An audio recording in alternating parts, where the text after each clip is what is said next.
अब एक तस्वीर प्रधानमंत्री नरेंद्र मोदी की भी इस वक्त उनके संसदीय क्षेत्र बनारस में, जहां पर जनता पोलिंग बूथ तक पहुंच रही है, तो वहीं एक लंबे चुनाव प्रचार की प्रक्रिया से गुजर जाने के बाद प्रधानमंत्री नरेंद्र मोदी अपने साथ वक्त बिता रहे हैं, ईश्वर के साथ वक्त बिताने का प्रयास कर रहे हैं। अध्यात्म की तरफ उनके बढ़ते हुए कदम इस वक्त तस्वीर में आपको दिखाई दे रहे हैं।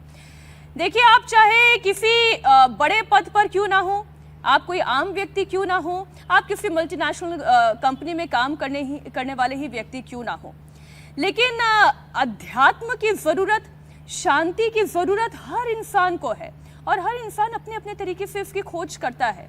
ठीक वैसे ही प्रधानमंत्री नरेंद्र मोदी का तरीका अध्यात्म का है, शांति का है, समर्पण का है, और वो शांति और समर्पण का भाव विवेकानंद रॉक पर जाकर उन्हें मिल रहा है।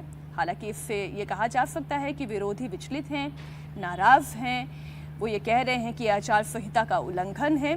लेकिन आचार संहिता का उल्लंघन कैसे है? यदि अगर विरोधी दल के भी नेता अध्यात्म की तरफ अग्रसर होना चाहें, या फिर वो किसी मस्जिद का रुख करना चाहें, किसी दरगाह का रुख करना चाहें, या वो कोई अरदास करना चाहें, या मैं कहती हूँ पूजा पद्धति ना सही, अगर वो चिल आउट करने के लिए किसी पार्टी का भी रुख करना चाहे, तो इसमें कोई गलत नहीं है।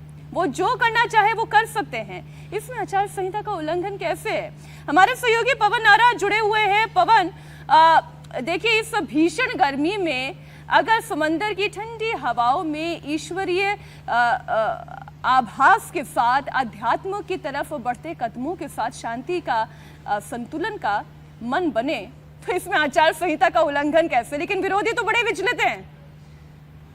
देखिए, इस वक्त मैं जहां प्रधानमंत्री नरेंद्र मोदी विवेकानंद रॉक पर ध्यान कर रहे हैं, वहां पर मौजूद हूं, और जो इस आवाज, जिस विरोध, जिस विपक्षी बयानबाजी की बात कर रहे हैं, शायद जमीन पर वो नहीं दिखाई देते।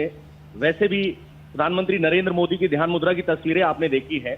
ये जरूर हो सकता है कि विरोधियों को इस बात का आपत्ति हो कि वो तस्वीरें कैमरा लेकर क्यों गए, लेकिन वो ध्यान कर रहे हैं, उनका अधिकार है, और इसमें उन्होंने एक शब्द कहा नहीं है। अब संकेतों में अगर कोई संदेश जा रहा है और उससे अगर आचार संहिता भंग हो रही है, तो इस तरह का तो कोई नियम हमें पता नहीं है कि सांकेतिक भाषा में क्या है। लेकिन हाँ, इस बात से इनकार नहीं किया जा सकता कि प्रधानमंत्री नरेंद्र मोदी अपने संस्कार, मैं बताती हूँ पवन, देखिए विरोधी विचलित क्यों हैं। विरोधियों को ये लग रहा है कि इस तरीके से ध्यान मुद्रा में जाकर ईश्वर की वंदना करके दरअसल वो हिंदू वोट को कंसोलिडेट करना चाह रहे हैं। आखिरी चरण का मतदान है, उत्तर प्रदेश की 13 सीट जहां पर पूर्वांचलियों का जोर, बिहार की 8 सीट, उधर पश्चिम बंगाल में भी बीजेपी एक बड़ा टारगेट लेकर चल रही है। कहीं ये हिंदू वोटों के कंसोलिडेशन के लिए उठाया गया कदम तो नहीं? देखिए, इस पर संदेश जिस तरह का है वो एक राजनीतिक टिप्पणी है। अगर आप पत्रकार के तौर पर अगर देखेंगे तो हकीकत ये है कि प्रधानमंत्री नरेंद्र मोदी ऐसा नहीं है कि पहली बार भगवा वस्त्र पहने हैं या पहली बार किसी ऐसे स्थान पर जा रहे हैं जहां उसका कोई धार्मिक महत्व या संदेश है। प्रधानमंत्री नरेंद्र मोदी वो व्यक्तित्व हैं जो हिंदू धर्म में आस्था रखते हैं और आस्था को प्रदर्शित करने में कभी पीछे नहीं हटे हैं।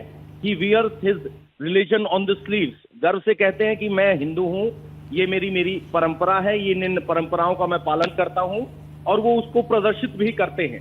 तो ऐसा नहीं है कि आज इन तस्वीरों से आने के बाद ये साबित हो जाएगा कि नरेंद्र मोदी सबसे बड़े हिंदू हैं, या तस्वीरें नहीं आती तो लोगों के मन में शंका होती कि नरेंद्र मोदी का व्यवहार कैसा है।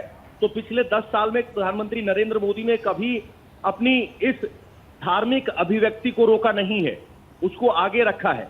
और उसको इतने संकीर्ण नजरिए से देखना कि एक तस्वीर आ जाने से चुनाव जाएगा, तो फिर विरोधियों को राम मंदिर जाने से किसने रोका था? वो चुनाव प्रचार की बजाय 60 दिन वहीं दर्शन करते रहते लगातार, तो शायद उनके लिए चुनाव पलट जाता। ये कहना गलत होगा कि एक तस्वीर से या कुछ खबर से माहौल बदलता है। सतत भारत का मतदाता बहुत समझदार मतदाता है। 10 साल के सतत व्यवहार को देखने के बाद वो किसी नेता की छवि तय करता है, उसी आधार पर वोट करता है। और विपक्ष अगर ये समझ रहा है कि एक विवेकानंद रॉक पर आने वाली तस्वीर से मतदान प्रभावित हो जाएगा, तो वो भारतीय जनमानस, भारतीय मतदाता के विवेक को कम करके आंक रहा है। आप ठीक कह रहे हैं पवन। और विरोधियों को भी किसने रोका है अध्यात्म का राह अपनाने से?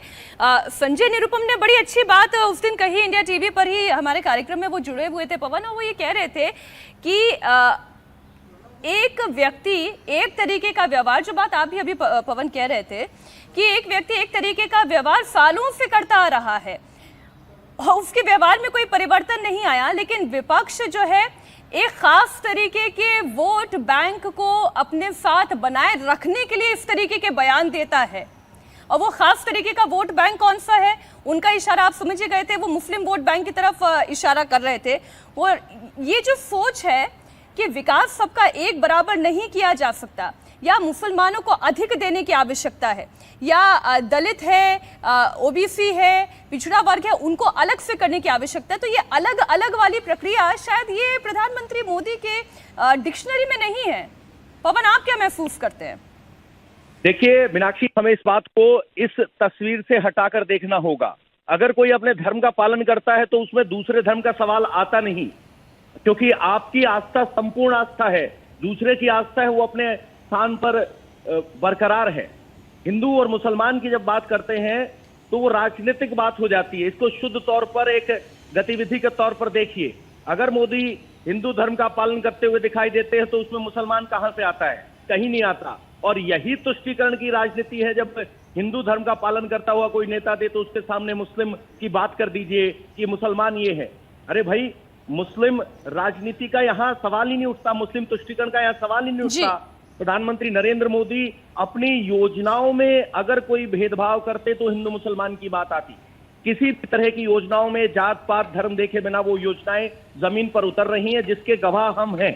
तो कम से कम प्रधानमंत्री नरेंद्र मोदी की इन तस्वीरों को देखने के बाद दूसरा पक्ष कहां से आ जाता है? एक प्रधानमंत्री है, उनका धर्म है, वो उस धर्म का पालन कर रहे हैं और उसकी कुछ बिल्कुल ठीक बात है। और पवन, मैं तो अध्यात्म की दृष्टि से भी बोलूंगी कि आपने भी इन 2.5-3 महीनों में खूब काम किया है, देश के कोने कोने में आप भी गए हैं, आपके लिए भी ये बड़ा अच्छा मौका है। इतनी खूबसूरत जगह पर आप मौजूद हैं, जरा उस जगह का भी आनंद आप भी उठाएं। बहुत शुक्रिया पूरी जानकारी के लिए पवन आपका।